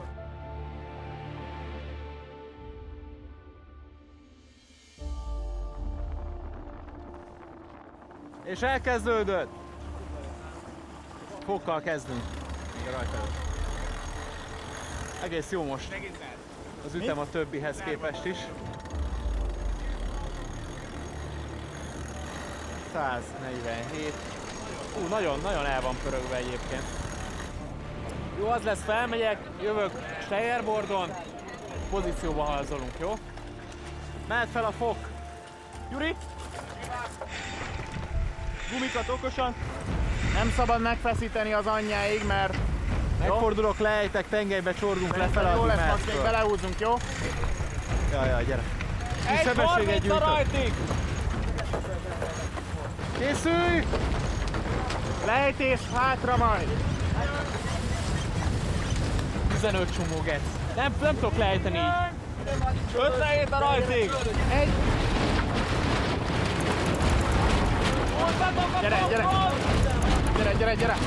Gyere, csörlőzz már, bazd meg! Húzd a fokot! Leráncsuk addig? Vedd le! 26 a rajtig!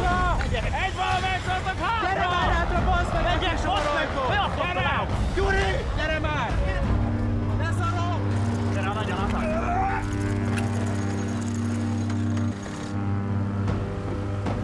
Menjen ki a genya, gyerünk! Most!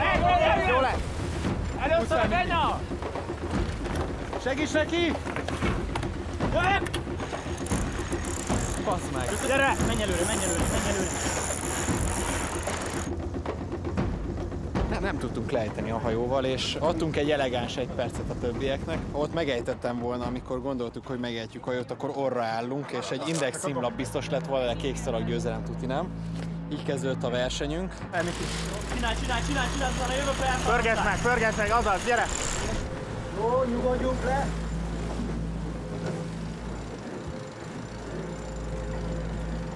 Jön végre, frissülünk!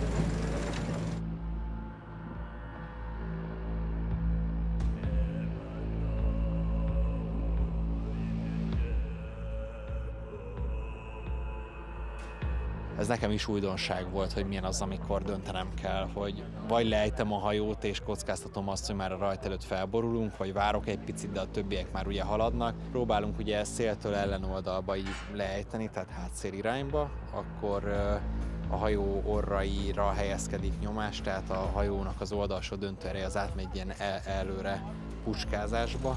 Tehát a két test eltűnt a víz alatt, a kormány az emelkedett. Ott volt az a pont, amikor úgy éreztük, hogy az emberek is hátrajöttek, lesz, ami lesz. De hát nyilván egy ekkora handicapet adni a többieknek, ez luxus. Nagyon nehéz startunk volt, ott majdnem átesett a hajó saját magán, ott nagyon kritikus pillanat volt, és ott rögtön egy nagyon komoly hátrányt összeszedtünk egyáltalán már mire átjutottunk a startvonalon. Erre a fiatal csapatra biztos, hogy rátett egy kis görcsöt, és idő kellett ahhoz, hogy nem utazóban, hanem munkával ezt a görcsöt kidolgozzák magukból a fiúk. Ez az, megvan az egyensúlyi helyzet, szép! Sefkóba úgy érzem, gyorsabbak vagyunk mindenkinél. Jövünk, mint a szar, hála Istennek. Gercire jövünk. Ne haragudjatok a rajt miatt, egész egyszerűen. Nagyon hosszú, csináljuk, jó lesz. Tudjuk, hogy gyere. Semmi baj. De igazából jövünk. Kicsit magadra voltál. Figyelj, kurva jó vagy. Nagyon jó a tempó. Jól viszed. Gyere, egy. Én úgy gondoltam, hogy az északi part alatt várakozva ki tudunk úgy lőni, hogy már az elején odarakjuk magunkat. Gyakorlatilag onnan indultunk, hogy utolsóként rajtoltunk majdnem a katamaránok között, ami hát eddig nem volt ilyen. Tehát ezzel meg kellett birkóznom, de szerencsére a csapat segített abba, hogy lapozni tudjak fejbe. Darabig így marcangoltam magam, de amikor mondták a srácok, hogy egyébként nem rossz, inkább lapoztam, és úgy voltam vele, hogy akkor restart. Jó, figyeljünk nagyon. Ez az, végre megindultunk. Nyiss egy kicsit, Marci. Gyere, igen, kell power. Nanus, nem látom alattunk. Jó, látom a Nanut, azt látom. De te látod, jó. Nanuska tolja fel, szóval... Igen, nyomja fel. Ki akar jönni elénk. Szép lassan, finoman. Ne zárj, ha dőlünk, mint a szar. Nem megyek lejjebb. Mit éleznek ezek itt előttünk?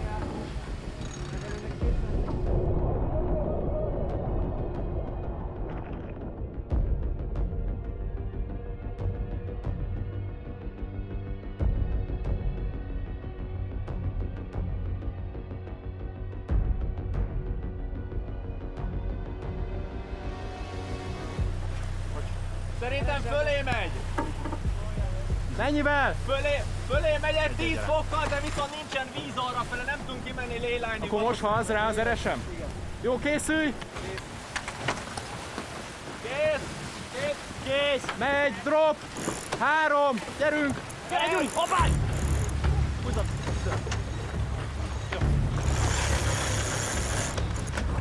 Beakadt a fogba! Menj előre, beakadt a fogba! Menj előre!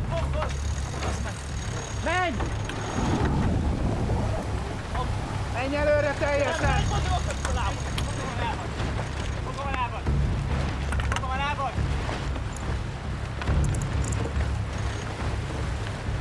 Gyerünk már! Nem jó! Most már jó, megvan! Még mindig be akar! Nem mehet! Alul van a legalsónál! A legalsó alatt van! Legalsó alatt! Még alatta van! Jó! Ne, rajta! Itt van, húzzad! Segíts neki, Bence! Még ne! Most! Gyerünk be! Hol a bója? 63. 63.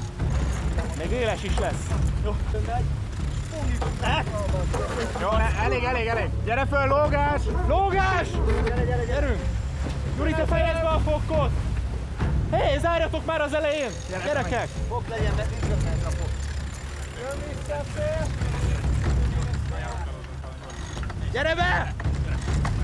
Most ne aludj! Gyere, Gyuri, gyere, pörgedd meg, most pörgedd meg. Sokat ejtened kell. 2 talpon a nanus újra. Hát nem látok előre, aki lát, az mondja. Nagy pöfi jön. Nagy pöf. Bója fölé mész sokkal. Oké, én értem. Nagyon sokkal. Gyertek már vissza! Gyere!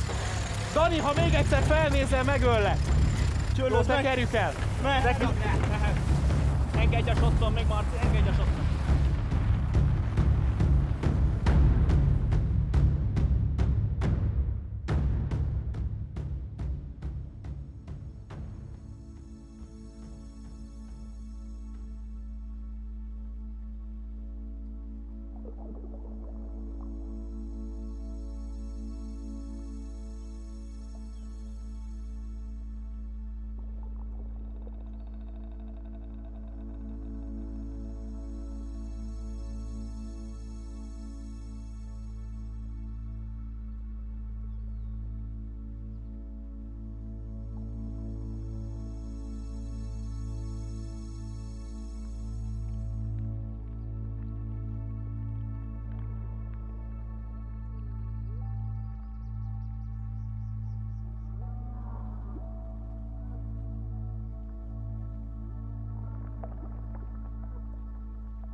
Megyek oda a nálnak erről a kormányról. A hínát? Van egy nálunk, ezt Ja. a kormány is rajta.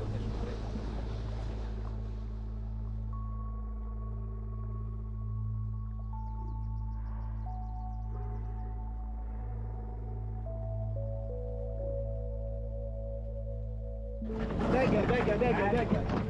Jó van, jók vagyunk. Ne! Gyere!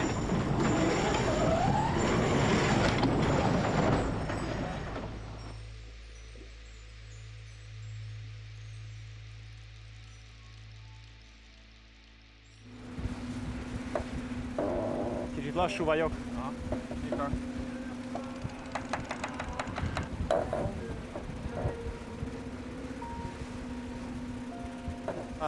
Csak tök szar, hogy 13,5 csomó szélben, ilyen 11 csomókkal menni, az olyan fura. Hát az a kérdés, hogy maradjak-e így, vagy inkább menjünk saját tempót. Fordult?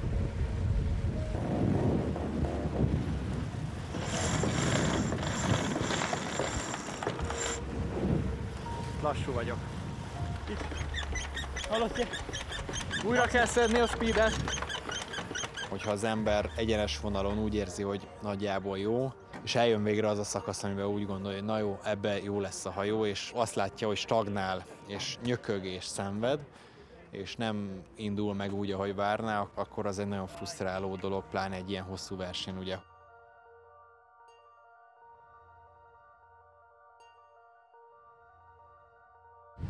Viszont lassan beérünk a halálzónába.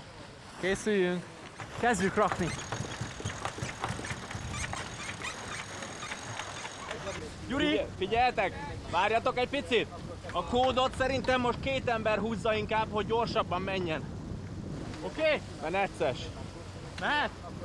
Mehet! Mehet! Jó, mehet! Gyerünk, menjen! Szészi! Tekerd! Nincs be a kaszpa, ugye? Be van. Jaj van! És most segítsetek a Daninak. Bazd meg! Segíts neki, segíts neki! Csináld! Tekerd a betekerőt, kifelé, tekerd már! Nem jó, megakad! Nem baj, menjen a teteje ki, nem? A teteje nem mozdul, van egy méter, ahol össze van feszülve. Jöhet! Még engedj! Jó, most próbálj is. Most engedd! Meg van már szorulva! Gyuri! Vegy! Meg van szorulva, vegyük le, próbáljuk oda! Old ki és jönni fog! Csinálom! Menj a helyed! Szoldat, mondd a tempót! Még engedj! Még engedj! Jövök! Erre kapaszkodom, próbáld meg! Baszd meg! Gyorsan le! Kap le! Gyorsan nyomjad! Jó lesz, teker! Nem állsz meg! Jó, és most kurvára gyorsan vedd le! Geci, gyorsan dob le azonnal! Jó! Kifele húz, ne hátra, kifele! Várja, visszahúzom, most, Gyuri! Jó, ez megjön! Teker!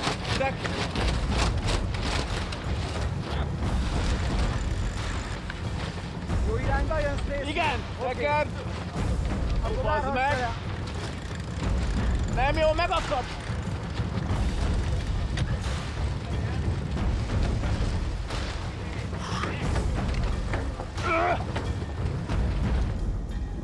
Kitekertük a Code Zero-t, ugye, amitől féltünk, hogy nem tudjuk eltekerni, és amikor fel akartuk húzni Badacsonynál, akkor egy ilyen csokornyakkendőt kötöttünk a vitorla első élén. Le kellett húzni újra a vitorlát, el kellett teríteni a decken. 4 csomós sebességnél megvártam, még kicsomagolja a csapat, és kibontott állapotba húztuk fel. Jó, de így ezen a szögön, jó, hogy újra tudjak indulni. Figyelj, nagy lesz a lód. Inkább úgy mondanám, hogy nagyobb. Jó, geci nagyot buktunk, de van vitorlánk legalább. Van vitorlánk. Bocs. Nem tudunk ezzel mit csinálni, majd meg kell nyújtani a testet. Szerencsére nagyobb fokot hoztuk. Bajba lennénk. Elkezdett dolgozni, és akkor mondtuk, hogy ez most király, tehát ott láttuk is, hogy van egy kis sebesség többletünk végre, tehát lement 10 csomó alá a szél, és ott végre elkezdtünk gyorsulni. Igazából a második hely, harmadik hely, negyedik hely, tehát ide tudtunk volna zárkózni. Akkor leszakadt az antitorziós kábel, a kötél, az, ami gyakorlatilag a vitorla elejét tartja. Egy elég! Még?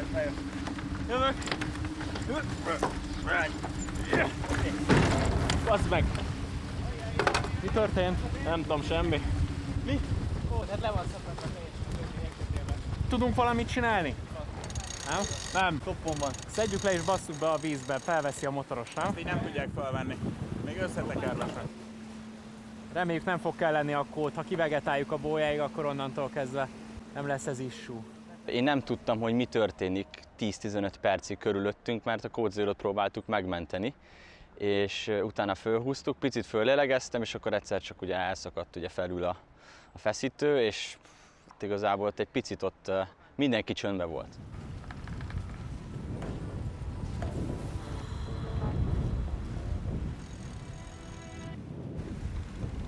Jó, maradt ez még a geci nagy, ennyi. Csúszunk el a Django-tól, lépünk el. Szépen lassan. Gyerekek, igazság pillanata. a Code Zero-ban az élkötél az szerencsétlen volt, de ott úgy voltam vele, hogy hiába stresszelünk rajta, hogyha nem tudunk vele mit kezdeni, akkor az csak elvesz belőle, és koncentráljunk arra, amit csinálunk.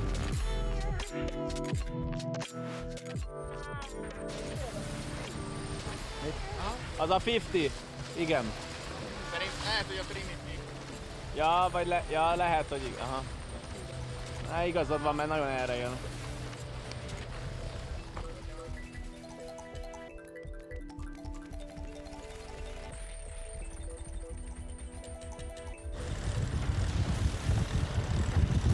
Megjött a Füredi gyors. Figyelj, Miki, gyere!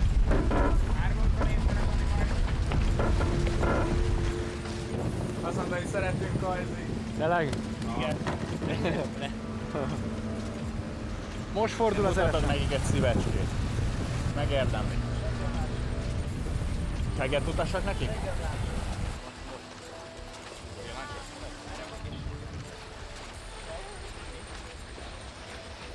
Az előbb, egy 10 perccel ezelőtt a 50 az szinte velünk jött tehát nekünk szembe jött velünk. Tehát akkor neki sokkal déliesebb szélbe kellett jönnie, nem váltott akkor, de viszont most ő sokkal élesebben megy a déli part fele. Eresen már jön a genyával tompábban. Lassú amúgy, még így is. Én elkezdeném rakni. Készülök? Kezdjük, igen. Gyuri! Megyek, intézem, menj át! Aha. Bence, te a pöffög, baszki. Jó, ne zárj jobban, most direkt ejtettem picit. Én kész vagyok! Ja, ez most pont királyváltás lesz. Inkább egy kicsit később, mint 3-at zsibet. Abád a picin, ez az. Ott a jelet, nagyon jó. Genya föl, mindjárt. Kész vagyok, jó, Marci. back van. Gyere. Jó, mehet. Gyere. Genya föl, 5, 4, 3, 2, 1, föl. Csináld meg. Kezd el. Jövök után. Ez az állatföld, csinál. Nem fáj, izomból. Nagyon kell, nagyon. Vigyázz!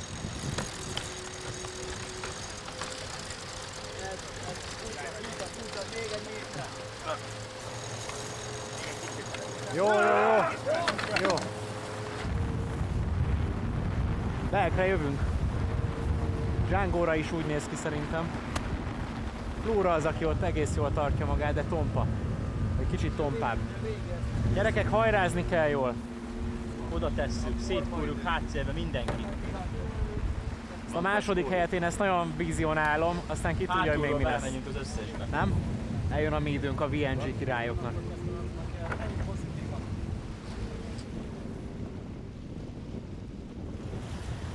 Jól elbasztam a rajtnál, nem tudtam lejteni. Jó, hát most oké, most van időnk egy kicsit. Ja, vágom, nagy pöfi volt.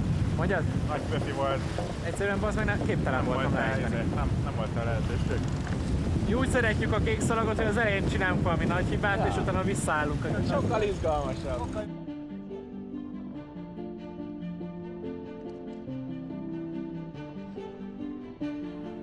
Végre van egy kis helyzeti előnyünk. Ezt végigcsináljuk, hogy végigfel, és kurva jó lesz. Radikális volt ez a visszamenet. Fő feladatunk az volt, hogy valahogy gyorsítsuk a hajót. Éreztük, hogy ennél többet tud, viszont nem értettük a hajó nyelvét, nem tudtunk együtt élni vele, együtt kommunikálni vele. Találtunk egy olyan setupot, amivel nem hogy tudtuk tartani a többieket, hanem hála Istennek ott hátszélbe gyorsabbak lettünk, de ehhez idő kellett, és onnantól kezdve viszont jöttünk, mint a talajvíz. Akkor elindultunk kifelé, és láttam, hogy elég korán van. Fúj is a szél, és hogy az ellenfeleink közül 3 is fogható távolságban van. Azt nagyon élveztem, és vártam is, hogy hazafelé úton végre tudjuk kamatoztatni a hajónak a sebességpotenciáját.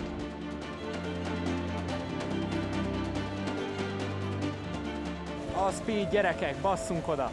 Mint a gyors vonat! Gyerekek, hazafele ez meg lesz!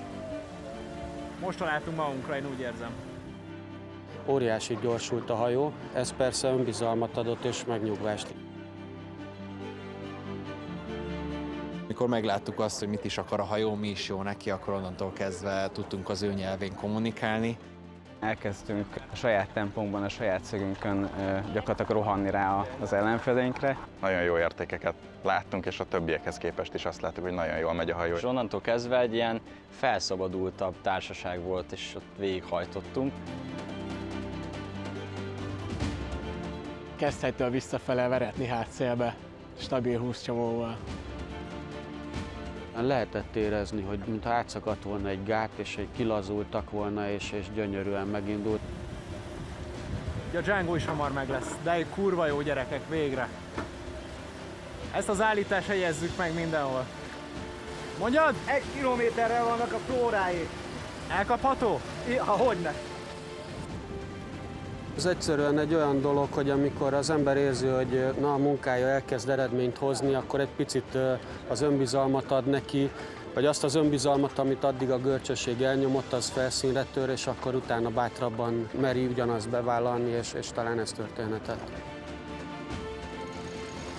Full déli szél fúj Füreden. Ahogy így bekanyarodunk az öbölbe, pont abba a csíkba gyakorlatilag déli van. Hova megy a flóra? Szerintem kb. Tihany fele, a klub Tihany fele. Django kapott? Egész jól tartja magát, de kb. Ugyanoda ér. Flórát látjátok folyamatosan? Igen, jövünk rá. Mennyire? Ott volt egy olyan pont, hogy na ez most sikerül, ezt most végighúzzuk és megelőzzük még a Blackjacket is. Most tapasztaltuk meg először, hogy milyen az, amikor igazán gyorsak vagyunk a kék szalagon. 151-152 fokra mentünk, 20 csomó feletti sebességgel, ez számunkra egy elképzelhetetlen adatpáros volt eddig, és ez egy nagyon durva érzés volt, és nagyon szaladt alattunk a hajó. Ez egy ilyen örök emlék marad.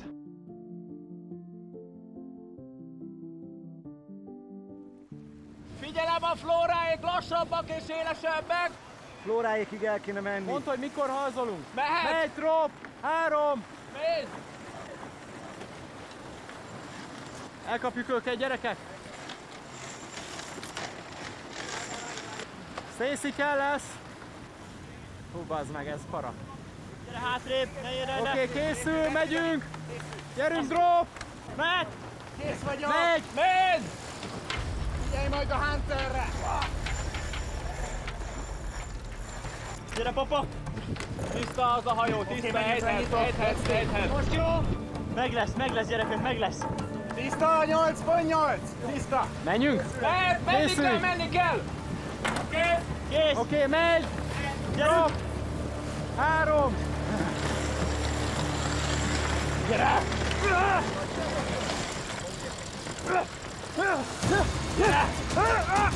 Gyere! Kell a usi! Te gyere! Gyere! Figyelj, jön a friss! Kell! Készül kell! Gyere, azaz! Oké, meg vagy! Gyere, nagy pöpi! Picit hátrébb! Gyere, hátra! Ne fossunk! Oké.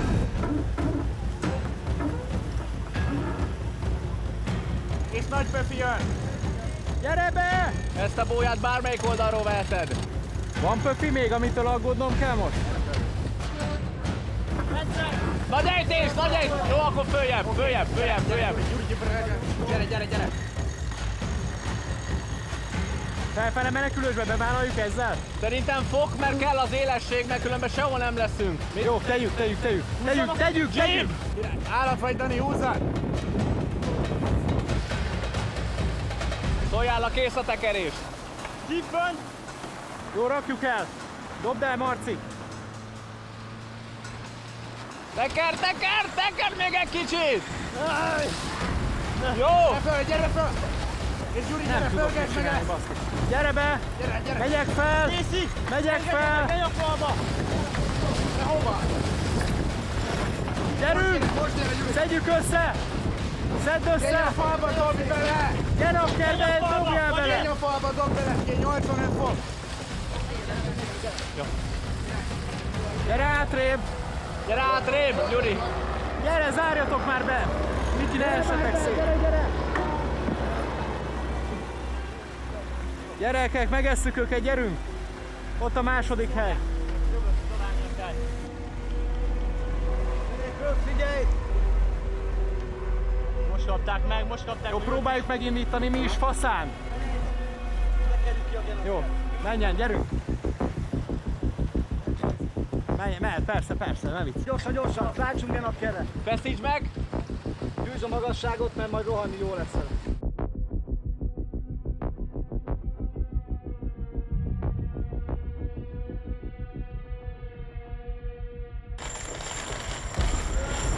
Lefelé, indulj el, és pörges. Figyelj, mert lesz benne. Nézd! Gyere hátra! Gyere hátra! Gyere hátra, bazd meg! Vigyázz, Dani, vigyázz! Gyere már! Gólya alá mész 15 fokra! Nem leszel elég éles ezzel. Bazd meg, ez meg elment. Az a baj, para! Gyersz, ott nagy hajó! Nagy hajó! Jó, ki fog térni, nyomjad így! Maradj a szögön! Jó. Hajó tiszta. Tekerjük el! Tekerd el, gyerünk most! Teker! Kaptam! Teker! Gyere fel mindenki!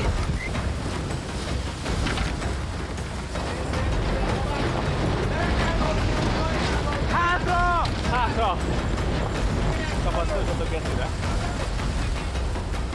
Alattunk van 5 fokkal a befutó. Lefele menekülős.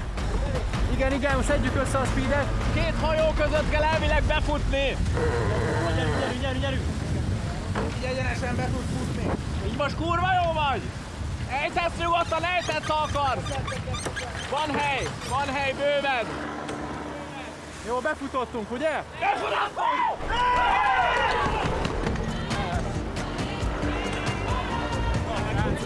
Bazzeg!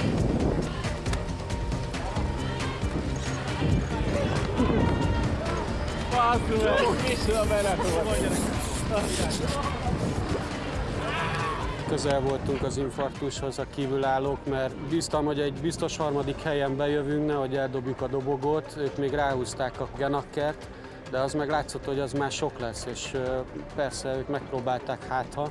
Nincsen ha a sportban, de a fog kevés volt, a genakker meg túl sok. Finoman szóval is lőtávolban volt már a Team Kali. Úgy éreztem, hogy ez meg lehet. Mindent megtettünk azért, hogy ez meg is legyen. Aztán mégse sikerült, de ettől függetlenül ott volt szerintem a legpozitívabb ez a bizonyos mérleg. Még nem indultam el úgy kékszalagon, hogy ne tudtunk volna rendesen felkészülni, most ez ilyen volt. Én 7 évet vártam erősebb szeles hajókkal arra, hogy egy ilyen kékszalagom legyen, sose adatott meg. Most van egy gyenge szeles hajóm, viszont az a szerencsém, és inkább így próbálom ezt lefordítani, hogy van még jó pár évem arra, hogy viszont megvárjam a gyenge szelet. És hogyha most ezt tudtuk művelni ezzel a hajóval, akkor én úgy gondolom, hogy jövőre ez igenis számítani fog. Rohadt nehéz, és a 50-50 egy giga győzelmet aratott ebben a szélben. Nekünk nem volt kedvező a szél, viszont a többiekhez képes kell mérni magunkat, meg a hibáinkhoz képes kell mérni magunkat. Ami boldogsággal telt el, viszont a csapat az nagyon-nagyon boldog, és ez engem is boldoggá teszi, hogy a csapat boldog.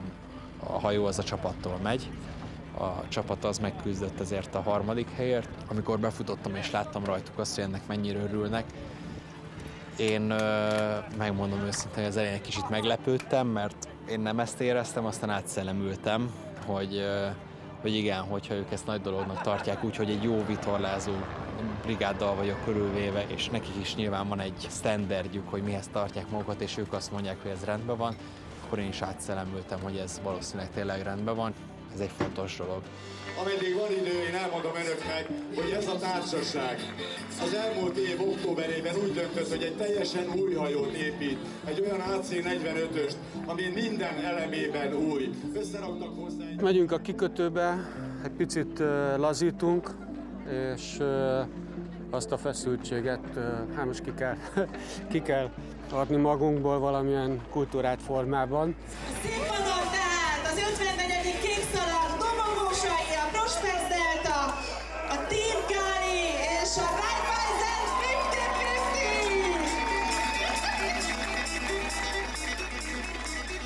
50-50! Elégedettek vagyunk, óriási megkönnyebbülés, mert azért a dobogon állni az mindig egy jó érzés. De hát látjuk, hogy mennyire sok feladatunk lett a térre, vagy feladatunk van a térre, és rengeteg munka lesz ebben még.